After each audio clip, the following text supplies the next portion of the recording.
For edifying and refreshing contents, watch Revival in Reformation Television. You will not be disappointed.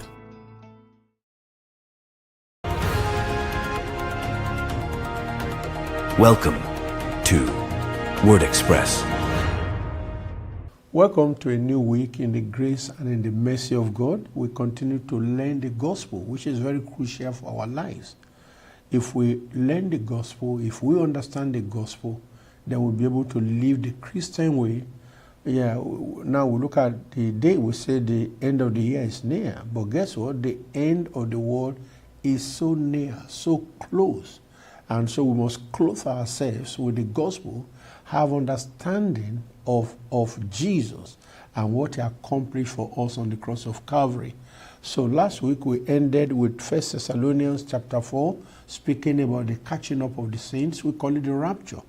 You know, a lot of people are making long-time plans. But guess what? We need short-time plans also, because the Son of God is going to come when no one expects. However, something happened to the Thessalonians that Paul also addressed in the 5th chapter from verse 1, but concerning the times and the seasons, talking about the coming of the Lord, because it's a continuation of, 1 Thessalonians chapter 4. Concerning times and seasons, brethren, you have no need that I should write to you. For you yourselves know perfectly that the day of the Lord so comes as a thief in the night. For when they say peace and safety, then sudden destruction comes upon them, as labor pains upon a pregnant woman, and they shall not escape. But you, brethren, are not in darkness, so that this day should overtake you as a thief. Verse 5, you are all sons of light and sons of the day. We are not of the night, nor of darkness. Verse 6, therefore let us not sleep as others do, but let us watch and be sober. For those who sleep, sleep at night, and those who get drunk are drunk at night. But let us who are of the day be sober, putting on the breastplate of faith and love, and as a helmet the hope of salvation. For God did not appoint us to wrath, but to obtain salvation through our Lord Jesus Christ, who died for us, that whether we wake or sleep, we should live together with him.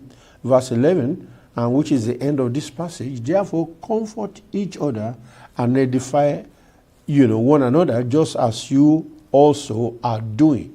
And that is very important. So in verse 2 it says, you know perfectly that the day of the Lord will come like a thief in the night. And this had been spoken by Jesus exclusively, in Matthew chapter 24. You find it also in Luke. Okay, and that's very important. So that he will come as a thief in the night. So that means the thief does not tell you when he's coming.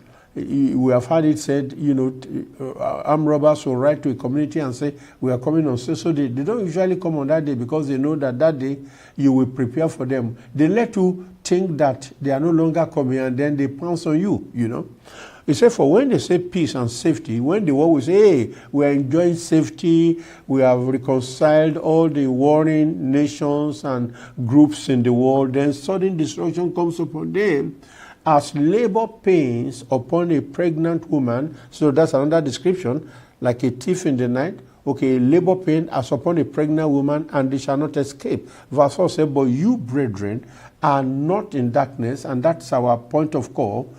You are not in darkness, so that this day should overtake you as a thief. In other words, the antidote to this sudden appearance that we catch many people unaware, that we make the day come to them like a thief in the night, or like a labor pain upon a pregnant woman, okay, is to be Christians and to follow the teachings of the gospel.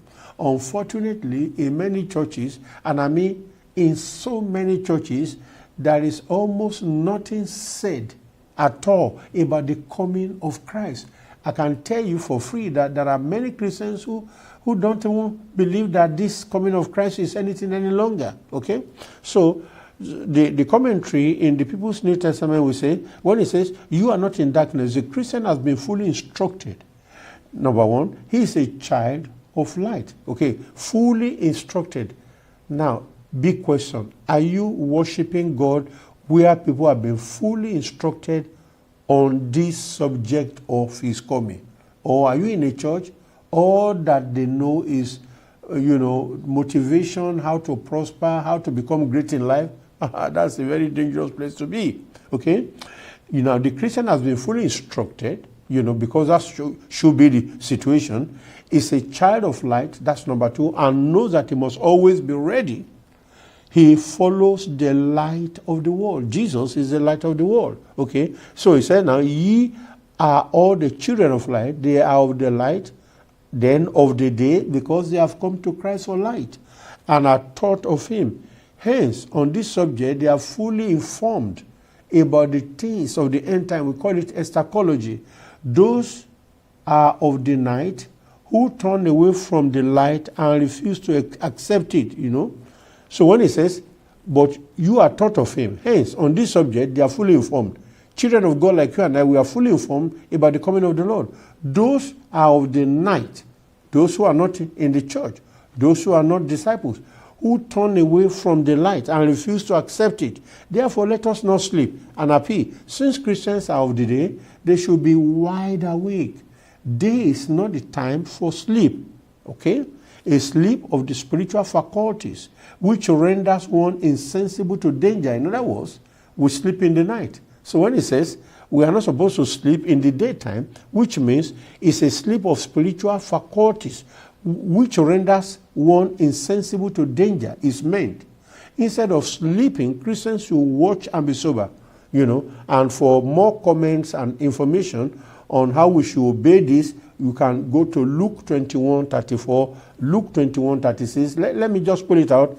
Jesus said in Luke 21:34, but take heed to yourselves, lest your hearts be weighed down with carousing, drunkenness, and cares of this life, and that they come on you unexpectedly. Okay? And in verse 36, he says, watch therefore, and pray always, that you may be counted worthy to escape all these things that will come to pass, and to stand before the Son of Man. And this is amazing. Therefore, Christians who are of the day should be wakeful and watching. They that be drunken are drunken in the night. In most countries, they are ashamed to be seen intoxicated, and hence they choose the night time to do it. In the East, it is so. Peter taught the fact that it was day, and only 9 o'clock was proof that the saints of Pentecost were not due to wine. When they said they were filled with new wine, Acts 2:15, he said this is 9 o'clock in the morning. Because morning time is not when people are drunk. It's not time people are dissipated. So this is a call to us believers to stay on alert, to stay on the watch. Christmas comes, Christmas goes, Christmas comes, Easter comes, this season comes, that season goes, and all of that. All of these are pointing to the fact that the Lord is coming soon. May you be counted worthy on the day that the Lord, calls up his saints to join him in the cloud of glory. Remember to like, to share, and to subscribe. I know Christmas is approaching, but also know that Jesus is coming soon. See you again tomorrow.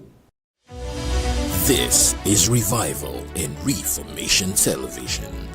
Keep watching.